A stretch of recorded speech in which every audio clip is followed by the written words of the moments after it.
Baik, kita memulai ngaji tafsir Kediri, tentu dimulai dari surat Fatihah ya. Ini hanya sebagai referensi atau rujukan utama kita dalam ngaji. Dan di dalam tafsir Kediri itu ada berapa disiplin ilmu sih, kalau saya bilang, kalau ditanya begitu, saya bilang ya seadanya gitu, karena saya tidak membatasi disiplin ilmu tertentu, tetapi ulumul Quran itu cukup mendominasi juga. Seperti misalnya poin ini, ini karya saya, judulnya Balaghul Al-Quran, nanti juga cukup mewarnai dalam melakukan atau menafsirkan ayat-ayat Al-Quran. Karena apa? Karena hampir semua inci dari Quran itu memiliki nilai sastra begitu. Nah, seperti apa pembuktiannya? Nah, tentu akan kita bahas bersama dalam ngaji tafsir yang saya sebut sebagai tafsir Kediri. Begitu. Bismillahirrahmanirrahim. Kita mukadimahnya dulu sebelum ke Fatihah ya, karena ada banyak hal yang belum diketahui orang mengenai Fatihah gitu.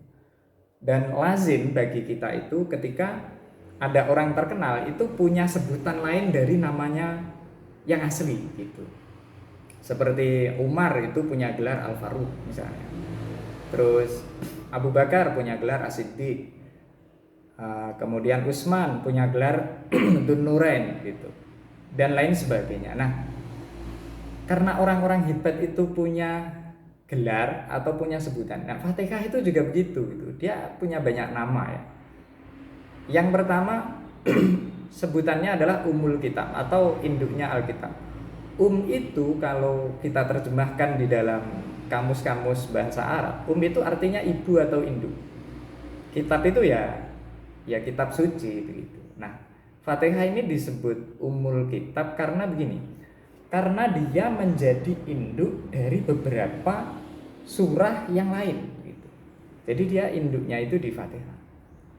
Hampir ngawur saja misalnya menyebutkan surah apa, ayat apa, itu selalu ada pembahasannya di dalam Fatihah gitu. Seperti misalnya Qul a'udzu birabbin nas, malikin nas, ilahin nas gitu. Itu kan menjelaskan tentang manusia. Manusia itu adalah bagian dari alam. Alam itu masih Allah atau sesuatu selain Allah itu disebut alam. Nah, maka Qul a'udzu birabbin nas itu masuk di dalam pembahasannya Rabbul Alamin gitu, atau dia masuk kategori alam. Nah, karena yang kecil-kecil itu mengikuti yang induk, maka Fatihah itu disebut dengan induknya kitab gitu. Nah, kemudian hal ini pula yang lazim kita gunakan di dalam mendefinisikan sebuah ibu kota. Kenapa tidak bapak kota ya namanya? Kok ibu kota gitu? Karena begini, ibu itu kan bisa memiliki anak, tetapi bapak itu kan nggak bisa memiliki anak gitu. Meskipun nasab dinisbahkan kepada bapak, tetapi yang melahirkan itu adalah ibu. Karena itu kota itu selalu sebutannya adalah ibu kota. Karena apa? Karena kota-kota kecil yang ada di sekitarnya itu merujuk atau sentralnya di ibu kota itu tadi. Begitu juga dengan Fatihah. Seluruh surah di dalam Quran itu merujuk atau induknya adalah Al-Fatihah. Yang kedua sebutannya Sab'ul Masani atau 7 ayat yang diulang-ulang. Kalau kita satu hari sholatnya itu 5 kali dan rokaatnya 17 kali, maka 17 kali pula kita membaca Fatihah begitu. Jadi karena berkali-kalinya dibaca ini maka dia disebut Sab'ul Masani. Kemudian ada juga yang menyebut surah Al-Hamd. Karena apa? Karena ada kata Alhamdulillahirabbil alamin. Ada juga yang menyebut sebagai surat Syifa. Syifa itu obat ya. Obat dalam arti bukan obat dari apotik yang bisa menyembuhkan dari segi fisik empiris ya, tetapi sifat di sini lebih bernuansa spiritual. Jadi spirit atau ruhaniyah lah, seperti itu. Lebih bersifat ruhaniyah. Juga disebut ruqyah. Ruqyah itu atau jampi-jampi ya. Kita itu seringkali kalau misalnya punya hajat atau punya punya keinginan sesuatu itu kita menggunakan Fatihah sebagai jembatan untuk menuju ke sana. Kemudian saya itu guyonan sama bolo-bolo NU itu ya. Ditanya gini, "Mas, NU itu kok orangnya hobi ngirim Fatihah itu, koncone loro Fatihah, gurune loro di Fatihah, bolone loro di Fatihah gitu. Kenapa kok hobinya kirim Fatihah?" Lalu saya bilang, "Ya daripada kirim surah Al-Baqarah, masa pada teman saya yang sakit semoga cepat sembuh Al-Baqarah ya 3 juz yang capek itu bacanya ya. Ya mending Fatihah lah 7 ayat selesai." Karena memang punya sebutan ruqyah itu atau bisa menjadi jampi-jampi. Kemudian juga disebut asasul Quran atau pondasinya Al-Quran. Pondasi Al-Quran itu begini. Di dalam karya ilmiah, kalau kita berbicara di dunia akademik ya, ada karya ilmiah skripsi, tesis, disertasi, kemudian artikel. Itu semuanya itu memiliki pola yang sama. Jadi di pembahasan awal itu ada abstrak yang disebut abstrak. Abstrak itu menggambarkan seluruh isi dari apa yang akan ditulis setelahnya. Jadi dia ini ya pemadatan dari seluruh komponen apa yang ada di dalamnya. Nah, karena Al-Quran itu adalah pemadatan dari seluruh isi Fatihah itu pemadatan dari seluruh isi Al-Quran, maka dia disebut dengan Asasul Quran. Itu dari segi nama. Kemudian status ya, statusnya seluruh surah itu kan dalam ulumul Quran itu ada kajian namanya Maki Madani gitu. Surat ini Makiyah atau Madaniyah. Khusus Al-Fatihah itu surah Makiyah ya, dia turun di Mekah.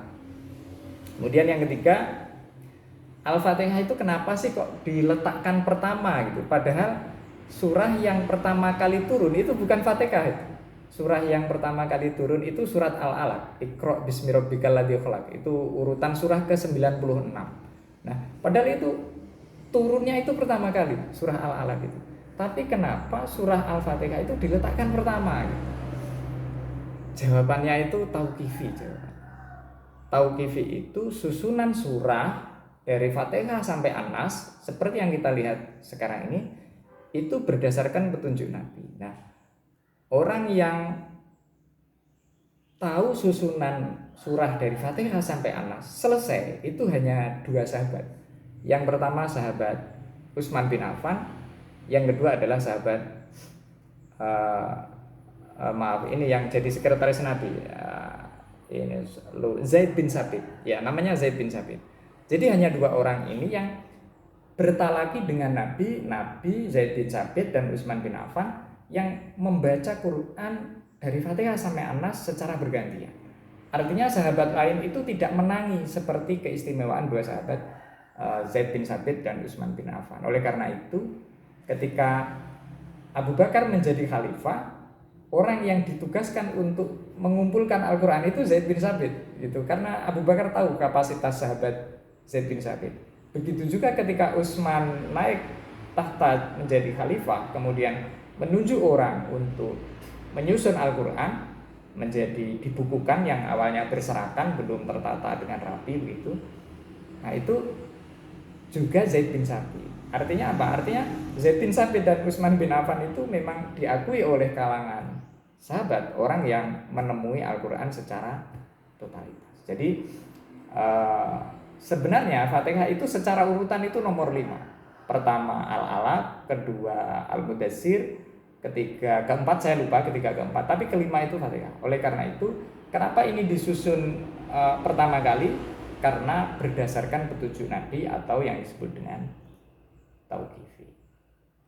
Oke, kita masuk ke sastranya dulu sebelum kita masuk tafsir ya. Masuk ke sastranya dulu. Quran itu bahasanya kita itu nyaris ini ya. Kesulitan mencari keistimewaannya Quran itu di mana sih? Saya itu kan misalnya muslim sejak lahir muslim dan kemudian dibilang Al-Quran panutan kulo, kitab Al-Quran panutan kulo, agami Islam agami kulo, kan begitu ya orang Jawa itu. Tapi kok ini ya kemukjizatan Al-Quran itu kok tidak terasa gitu bagi saya khususnya orang Jawa. Kemudian saya mempelajari sedikit demi sedikit balaghah, ternyata di sisi itulah kemukjizatan Al-Quran itu sulit untuk ditandingi gitu. Nah, salah satunya di dalam kajian balaghah itu ada pembahasan yang disebut dengan saja. Saja itu akhiran kalimat yang memiliki pola mirip atau pola terstruktur, itu namanya saja. Nah, Fatihah itu kita kaji dari segi itunya dulu, sajanya dulu. Saja itu adalah akhiran kalimat yang memiliki kemiripan atau nada dengan ritme yang enak. Contohnya begini, kalimat yang akhirannya AB, AB atau AA, AA. Nah, itu namanya kalimat yang bersaja. Tentu kita membutuhkan puisi atau apa ya untuk mengkaji itu. Tapi kita karena membahasnya Fatihah, maka kita langsung ke Fatihah saja. Coba kita lihat sajanya. Bismillahirrahmanirrahim. Nah, itu ha ya mim. Him itu ha ya mim. Bismillahirrahmanirrahim. Alhamdulillahirabbil alamin. Mim ya nun. Nah, saya tulis saja ya misalnya. Oke. Oke, saya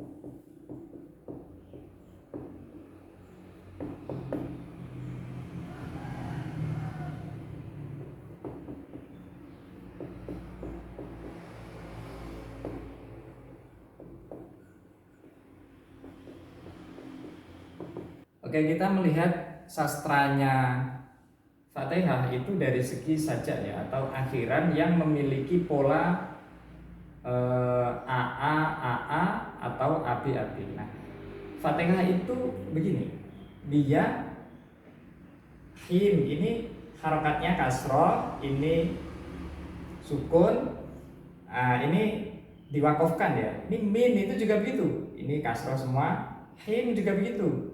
Din juga begitu, ini kasroh, in juga begitu, mustaqim juga begitu, alaihim, nah ini bukan ayat ya, terus kemudian dolin juga begitu. Nah, coba ini harokatnya semua kasroh, ya semuanya kasroh menjelang akhir, dan huruf akhirnya ini yang saja dalam bahasa Indonesia ya, itu huruf akhirnya coba ini mim, non, mim,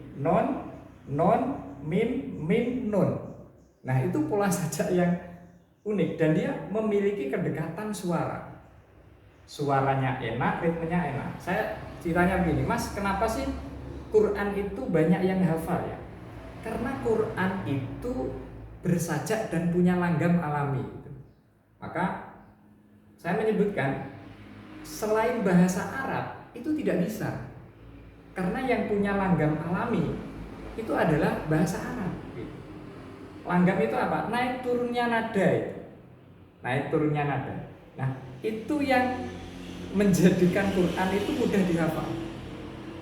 Coba misalnya UUD 45 itu, saya punya bukunya kecil ya, UUD 45 itu bukunya kecil.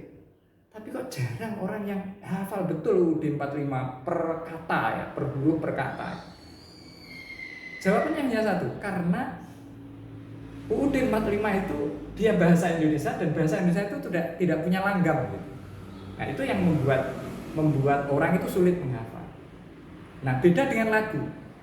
Lagu-lagu itu kenapa lebih mudah dihafalkan daripada kalimat yang umum begitu? Karena lagu itu punya saja dan juga punya langgam. Jadi ada nada tinggi, ada nada rendah kan begitu. Nah, Quran itu dengan bahasa Arabnya dipilih oleh Tuhan karena dia memiliki langgam alami. Seperti misalnya kita baca ya, Bismillahirrahmanirrahim. Allahnya ini panjang. Bismillahirrahmanirrahim. Ma-nya ini panjang, him-nya ini juga panjang. Ini yang saya sebut langgam alami dia. Alhamdulillah panjang. Alhamdulillahirabbil alamin. Ini panjang, ini panjang, ini panjang. Ar-Rahmanir-Rahim panjang. Maliki yaumiddin, ma-nya panjang, ininya juga panjang. Iyyaka, nah ini juga panjang. Na'budu wa iyyaka, nah ini juga panjang. Nasta'in, sampai seterusnya. Jadi ada panjang, ada pendek, ada panjang, ada pendek. Itulah langgam alami yang dimiliki oleh bahasa Arab dan tidak terjadi di bahasa yang lain. Karena itu Quran itu diabadikan oleh Tuhan karena dia memiliki langgam alami ini. Nah, itu dari segi langgamnya. Kemudian dari segi sajaknya yang terakhir ini bisa 3 harokat mirip di akhir. 3 harokat mirip. Nah, itu saya sebut 3 harokat mirip. Padahal membuat sajak dengan 3 huruf terakhir sama itu sulitnya minta ampun. Lewat sajak yang huruf akhirnya itu mirip AB satu huruf itu saja sudah agak susah. Apalagi membuat sampai 3 huruf terakhir. Nah, itu sangat berat. Oleh karena itu, kenapa Quran menantang orang, siapapun yang bisa menandingi Al-Quran silahkan buat. Dan seluruh ahli sastra sak dunia sekalipun kumpullah jadi satu untuk membuat semisal Al-Quran, bisa dia tidak akan mampu membuatnya. Karena apa? Karena kelembutan bahasa ritme yang terkandung di dalam surah Al-Fatihah itu begitu halus, begitu bersajak, dan inilah yang membuat Quran itu mudah dihafal, kemudian enak didengar karena dia memiliki irama mandiri ya, tanpa harus bergantung dengan nada kunci. Seperti kalau kita ngarang lagu itu kan ada kuncinya. Ini tidak perlu kunci karena dia sudah memiliki panjang pendek yang alami. Itu dari segi sastranya Quran, khususnya di dalam Fatihah itu adalah bersajak. Oke, kita langsung masuk ke tafsir ya. Bismillahirrahmanirrahim. Bismillah ini dulu yang kita bahas ya. Bismillah itu statusnya sebagai ayat Fatihah itu kontroversi statusnya. Kontroversi itu ada yang mengatakan ini termasuk ayat, ada yang mengatakan ini tidak termasuk ayat. Nah, nanti yang kuat seperti apa, mari kita bahas bersama. Yang pertama, saya ingat dulu waktu mengajukan proposal pasca sarjana di Yayan Tulungagung, saya S2-nya di Yayan Tulungagung. Proposal saya itu ya tentang status basmalah sebagai ayat Fatihah. Jadi statusnya itu memang kontroversi, ada yang mengatakan ayat, ada yang mengatakan bukan ayat gitu. Nah, oleh karena itu kita harus ngefikskan ini apakah ayat atau bukan ayat, atau kalau memang ada 2 pendapat mana yang lebih kuat di antara para ulama itu. Yang pertama, status basmalah sebagai ayat Fatihah itu ada yang mengatakan bukan ayat, itu seperti qurra'nya Madinah, Basroh dan Sam. Saya mengutip salah satu tafsir ya, itu qurra'nya Madinah, Basroh dan Sam. Kemudian yang mengatakan ayat itu qurra'nya Mekah, Kufah dan para fuqahanya, itu yang mengatakan ayat gitu. Kemudian saya tidak puas ya dengan pendapat-pendapat itu, lalu saya telusuri dasar dari para ulama untuk menyatakan ini apakah ayat atau bukan. Ternyata bersumber dari 2 riwayat. Riwayatnya itu sama-sama sahih gitu. Jadi riwayat A mengatakan saya sholat di belakang Rasulullah langsung membaca Alhamdulillahirabbil alamin tanpa basmalah. Kemudian riwayat yang kedua, saya sholat di belakang Rasulullah membaca Bismillah dulu, Bismillahirrahmanirrahim, Alhamdulillahirabbil alamin gitu. Nah, ternyata 2 riwayat ini itu sama-sama sahih. Dalam kaidah hadis, kalau ada hadis yang sama-sama sahih, maka kaidahnya itu jam'u namanya. Jam'u itu dikompromikan. Boleh ambil ini, boleh ambil itu. Nah, jadi enak kan kalau kita ngerti itu ya. Jadi orang pakai bismillah silakan, orang ndak pakai monggo, pakai juga lebih baik gitu. Nah, karena sama-sama sahih itu dalam kaidah hadis itu dijamku namanya atau dikompromikan. Kecuali kalau yang satunya sahih, yang satunya hasan. Nah, itu baru kita ngambil yang sahih itu karena statusnya lah yang lebih kuat. Nah, ketika seperti itu saya tidak puas ya. Saya melakukan beberapa penelitian terkait ulama tafsir, apakah dia itu mengkategorikan basmalah sebagai ayat atau bukan. Indikasinya satu yang saya pakai. Ketika mufasir itu menafsirkan basmalah, maka dia mengatakan itu adalah ayat. Nah, saya buka ini tafsir saya. Yang pertama ini Muqaddimah Fatihah. Nah, ini tafsirnya surah Fatihah. Saya tafsirkan atau tidak? Bismillah. Nah, ini saya tafsirkan ya. Karena memang saya berkeyakinan bahwa basmalah itu adalah bagian dari Fatihah atau ayat dari Fatihah. Makanya saya menafsirkan basmalah itu. Nah, kemudian saya mengkaji beberapa ulama tafsir ya. Totalnya ada 24 tambah 9. Ada 33 mufasir. 33 mufasir yang saya teliti itu 24 orang mengatakan sebagai ayat dan 9 orang mengatakan bukan ayat. Nah, saya mengibaratkan begini, andai kata ini pilihan presiden ya, dan semuanya orang itu baik-baik ya, orang yang jadi presiden itu kan orang pilihan ya, orang baik semua, maka yang menang adalah berdasarkan polling atau berdasarkan pemilu itu. Jadi yang menang adalah pemilih terbanyak itu ya. Sehingga saya tidak puas karena sama-sama kuat pendapatnya, saya mengikuti pendapat terbanyak saja dari para ulama tafsir itu. Totalnya ada 24 yang mengatakan ini basmalah, yang 9 itu bukan ayat gitu, bukan ayat dari Fatihah. Nah, untuk yang terakhir, apakah ini kecenderungannya ke ayat atau bukan? Tadi kan menyebut qurra Mekah, qurra Syam, qurra Kufah dan sebagainya.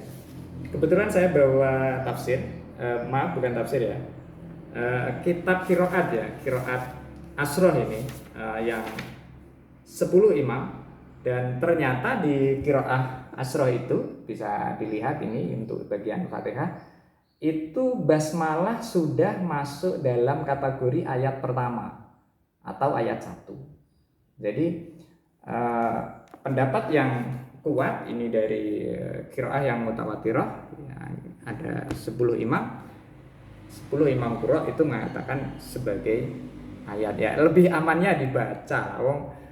Bismillah itu kan ndak capek ya baca Bismillahirrahmanirrahim. Kan begitu aja kan ndak capek. Saya berandai-andai begini.